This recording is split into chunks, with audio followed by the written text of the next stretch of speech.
let's start. Dun. Serious? Yeah. I'm getting serious. Yeah. This is great. Okay, honey. Oh my God. So, let's start. Okay. Hi mga kabayan! So sa lahat ng mga nagtatanong sa akin kung paano kami nagkakakilala ni Apam, or to those who ask me how my husband I met, so ito na ang kasagutan ng inyong mga katanungan. We are now share our love story. Okay? Our hearts beat to the city streets. We began to feel the fire. We rise like tall buildings as the chemicals they take us higher. The night's young. Hi! We're back! So ito na nga mga kabayan, sasabihin na namin ang aming buong love story. So noong 2019 ay nagkakilala talaga kami ni Apam. So nag-add po siya sa akin sa Facebook. So syempre ako, tiningnan ko po talaga ang kanyang profile picture. So nung nakita ko talaga ay wala po siyang profile picture.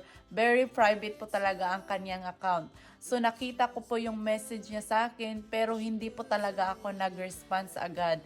Dahil alam nyo naman through online ay maraming manloloko. So mag-ingat po talaga tayo sa online dahil marami talagang apam na hindi talaga totoo.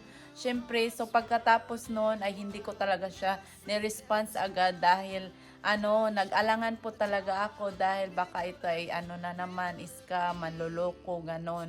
So bago po talaga ako nag-response ay 1 month ago muna. So yun. So we met on Facebook. We talked for about 3 years, and then I bought her and got her a visa to come to America. And I have showed her around how America works like she showed me the Philippines. It was like we were teaching each other as we go through our relationship. I've been very happy at things I've been doing.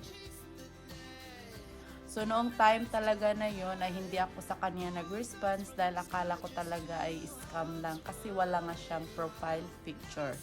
So ito na nga, after 1 month ay nag-message na naman siya sa akin.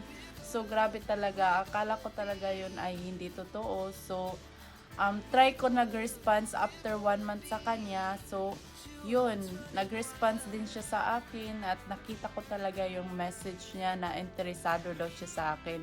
So hindi talaga ako makapaniwala agad dahil alam nyo naman through online ay bihira lang talaga ang totoo at honest ngayon. So I sent her a message on Facebook, and a month later she replied. We started talking and then video chatting. Then our relationship took off. We've been chatting almost 2 years. So, after 2 years, nag-decide siya na i-petition ako ng fiancé visa. Gana yung first meet up namin ay sobra talagang nakaka-touch po talaga dahil hindi mo akalain na totoo pala yung aming yung mga chat message niya sa akin na pupuntahan niya talaga daw ako sa Siargao. Magkikita daw talaga kami since 5 years ng aming relasyon sa online. So yun, nagkita kami sa aming lugar. So sobrang napakasaya ko talaga na na-meet ko siya personally. So bago talaga ako nakarating dito sa Amerika. So nag-meet muna kami sa Siargao at yun, twice po talaga kami nagkita dahil yung nag-approve na po talaga yung visa ko. So pinuntahan niya ako ulit sa amin sa Siargao para magkasama na kami mag-travel dito dahil sobra niya talaga akong sobra talaga siyang nag-worry kapag ako lang daw mag-travel mag-isa. And then she got here, and then once she got off the airplane, we realized how cold it is here. I've taken her to many places such as the Mount Rainier to go play in the snow. We went to the local market.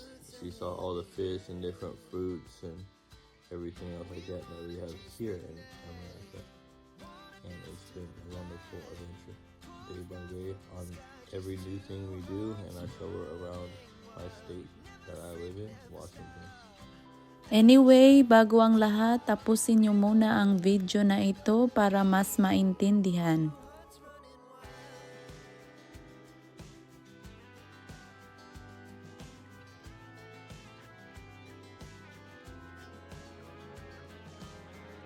So ito na yung time na pagkikita namin ni Apam after 5 years na pag-uusap sa Facebook. Kasama ko pala ang family ko dyan para sunduin siya sa airport namin sa Siargao. Sa sobrang excited ng pamilya ko ay hindi na makapaghintay, sumama na talaga sila sa akin lahat sa airport para makita din siya agad personally at i-welcome siya sa aming pamilya. Sa totoo lang talaga ay first time niya dito sa Pilipinas, so lahat ng magagandang lugar dito sa Siargao ay pinuntahan agad namin para mas makita niya talaga kung gaano kaganda ang Siargao. Ang unang impresyon ko talaga sa kanya, akala ko ay boring kasama, so hindi pala, siya pala ay masayahin at makulit kasama. So after 2 weeks sa masasayang araw bonding with family, so ito na din yung araw na napakalungkot para sa aming dalawa. Sobrang lungkot talaga para sa akin ang araw na ito na malayo sa aking pamilya at anak. Hindi talaga biro na malayo sa pamilya. So nagtiwala lang talaga ako sa kanya at magkasama na kami mag-travel papunta sa kanyang lugar sa Amerika.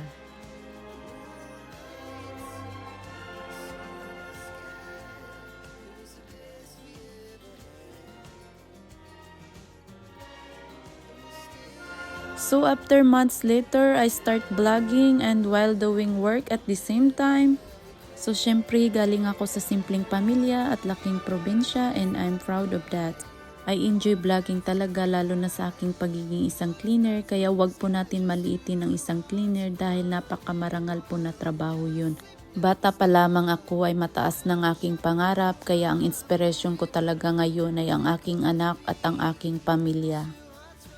So yung hobby ko talaga ay masayahin, madaldal at makulit kasama at mahilig din sa mga bata.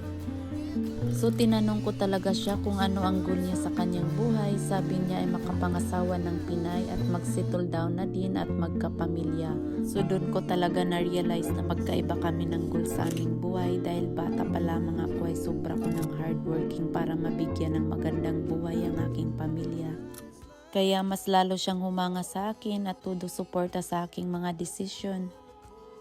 Kaya hindi ko talaga inaasahan na ang taong nakakausap ko lang through online ay ngayon magkasama na kami at pinakasalan na ako. Siya talaga ay napaka-hardworking at hindi mahiyain at mahilig din sa mga bata. So ngayon talaga ay nagtutulungan kaming dalawa para maabot ang aming mga pangarap sa buhay.